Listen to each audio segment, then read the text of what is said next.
Hi കൂട്ടുകാരെ, എല്ലാവർക്കും സുഖമായില്ലേ? അങ്ങനെ പുതിയൊരു വെക്കേഷൻ ടൈം തുടങ്ങി.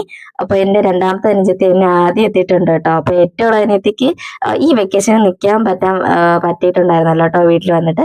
അല്ലെങ്കിൽ അവളും വരും കേട്ടോ. അപ്പൊ കുറച്ച് ദിവസമെങ്കിലും എൻ്റെ കൂടെ വന്ന് രണ്ടുപേരും നിൽക്കും കേട്ടോ. അതെന്താന്ന് വെച്ചാൽ കാരണം എന്നറിയാവോ? നമ്മൾ മൂന്ന് പെമ്മക്കളാട്ടോ. നമ്മുടെ ചെറുപ്പത്തിൽ തന്നെ നമ്മുടെ അച്ഛനും അമ്മയൊക്കെ മരിച്ചു പോയി. നമുക്ക് മൂന്ന് പേർക്കും ആരുടെയും വീട്ടിൽ പോയി വെക്കേഷൻ നിൽക്കാനോ നമ്മൾ ആരും വിളിച്ചോണ്ട് പോവുകയോ ഒന്നും ചെയ്തിട്ടുണ്ടായിരുന്നില്ല കേട്ടോ. നമ്മൾ മൂന്നുപേരും ഒറ്റയ്ക്കാണ് കേട്ടോ വീട്ടിൽ കളിച്ചിരുന്നതും ഒക്കെ. അപ്പോൾ ആരും തന്നെ നമ്മുടെ ഒരു വീട്ടിലും കൊണ്ടുപോയി നിർത്തിയിട്ടില്ല. അങ്ങനെയൊന്നുള്ള ഒരു ഇത് കിട്ടിയിട്ടുണ്ടായിരുന്നില്ല നമുക്ക്.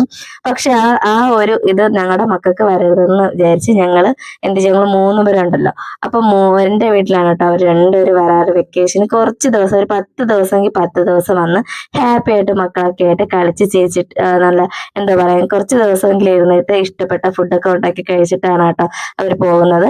അപ്പോൾ ഇളയ അനിയത്തിക്ക് മാത്രം കുറച്ച് പ്രശ്നങ്ങൾ കാരണം വരാൻ പറ്റിയിട്ടുണ്ടായിരുന്നില്ല കേട്ടോ.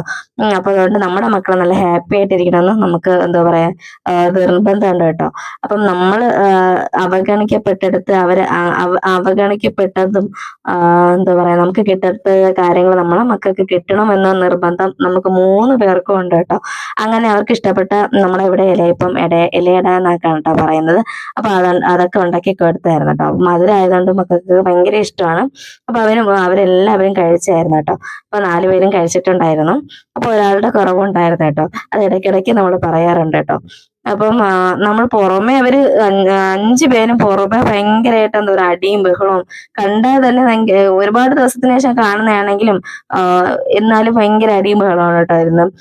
എപ്പോഴും അടിയും ബഹളവും അതിനൊപ്പം കളിയും സന്തോഷവും ഒക്കെ അവർക്കുണ്ട് കേട്ടോ. അപ്പൊ ഇടയ്ക്കിടയ്ക്ക് നമ്മൾ കാണുന്ന സ്നേഹവും കെയറിങ്ങും ഒക്കെ അവരിൽ 5 പേരിലും കാണും കേട്ടോ. അത് നമ്മളിങ്ങനെ പുറമേ കാണാൻ പറ്റുന്നില്ലേ എന്നുള്ളൂ. നമ്മൾ ക്യാമറയും കൊണ്ട് വെക്ക് കഴിഞ്ഞാൽ അവൾ ഓടും കേട്ടോ. അപ്പൊ അത് ഇടയ്ക്കൊന്ന് പകർത്തിയതാണേ. അപ്പൊ അവള് ഒരാഴ്ച ഇരുന്നിട്ട് പോയി കേട്ടോ. അപ്പം നമ്മുടെ ഈ വെക്കേഷന് കുറച്ച് ദിവസം നിൽക്കാവുന്നത് എന്താ പറയാ അവൾക്കത് കഴിഞ്ഞു കേട്ടോ. അപ്പൊ അതൊക്കെ കഴിഞ്ഞ് അവള് വീട്ടിൽ പോയിട്ടുണ്ട്. അപ്പം കുറച്ച് ചെറിയൊരു വീഡിയോ കേട്ടോ. ഒരുപാട് നാളായി വീഡിയോ ഒക്കെ ഇടാൻ പറ്റാറില്ല. കുറച്ച് എന്താ പറയാ വീഡിയോ കുറച്ച് ദിവസം ഒന്നും ഇട്ടില്ലെങ്കിൽ നമ്മളൊന്ന് മടിച്ച് ഒന്ന് ഇടാൻ പറ്റാത്ത വിധത്തിലായി അവസ്ഥയിലോട്ടെ.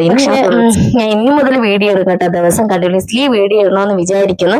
അപ്പൊ നമ്മൾ ദിവസം വീഡിയോ ഇട്ടാലേ നമുക്കൊരു ഇമ്പ്രൂവ്മെന്റ് ഉണ്ടാവുള്ളൂ. അത് ഏത് സോഷ്യൽ മീഡിയയിലായിരുന്നാലും ശരി കേട്ടോ. അപ്പം എന്താ പറയാ ഈ പ്രാവശ്യത്തെ ചെറിയൊരു വെക്കേഷനൊക്കെ എന്താ പറയാ അടിച്ചു പൊളിച്ചു കേട്ടോ. അപ്പൊ അവര് വന്ന് നിൽക്കുമ്പോഴാണ് എൻ്റെ ഏറ്റവും കൂടുതലുള്ള ഹാപ്പിനെസ്. അപ്പൊ മാക്സിമം എല്ലാവരും എൻജോയ് ചെയ്യട്ടോ. പുറത്തൊക്കെ പോകാൻ പറ്റുമെങ്കിൽ പുറത്തൊക്കെ പോവുക. മക്കളെയും കൊണ്ട് ഹാപ്പി ആയിട്ടിരിക്കുക.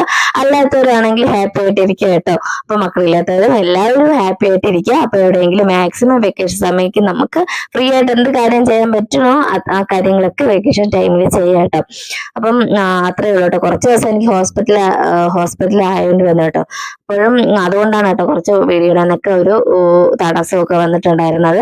അപ്പൊ എന്നാലും ഞാൻ വീണ്ടും വീഡിയോ ഇട്ട് തുടങ്ങി. അത്രേ ഉള്ളൂ കേട്ടോ.